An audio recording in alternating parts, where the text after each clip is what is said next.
ভারতে এক ম্যাচ খেলতে 181 কোটি টাকা নেবে মেসির আর্জেন্টিনা। তারা ফুটবলের বর্তমান বিশ্ব চ্যাম্পিয়ন। কিংবদন্তি লিওনেল মেসি দলটির অধিনায়ক।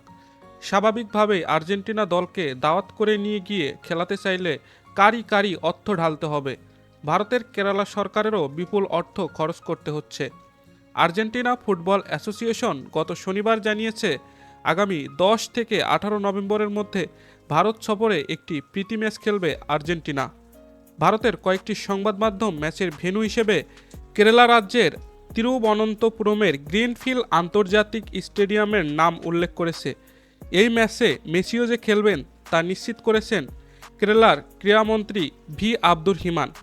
কেরালায় মাত্র এক ম্যাচ খেলেই 130 কোটি রুপি নেবে আর্জেন্টিনা, বাংলাদেশি মুদ্রায় যা প্রায় 181 কোটি টাকা। আন্তর্জাতিক বিরতিতে নিরপেক্ষ ভেন্যুতে ম্যাচ খেলতে সবচেয়ে বেশি অর্থ দাবি করে এএপি। আগামী 14 ডিসেম্বর মুম্বাইয়ের ওয়াংখেড়ে স্টেডিয়ামে সচিন টেন্ডুলকার, মহেন্দ্র সিং ধোনি, বিরাট কোহলি, রোহিত শর্মাদের সঙ্গে একটি প্রদর্শনী ক্রিকেট ম্যাচ খেলবেন মেসি। দর্শক, খেলাবাজের ভিডিও পর্যন্তই। ভিডিওটি ভালো লেগে থাকলে লাইক করে দিন। নিয়মিত খেলার আপডেট ভিডিও পেতে আমাদের সাথেই থাকুন।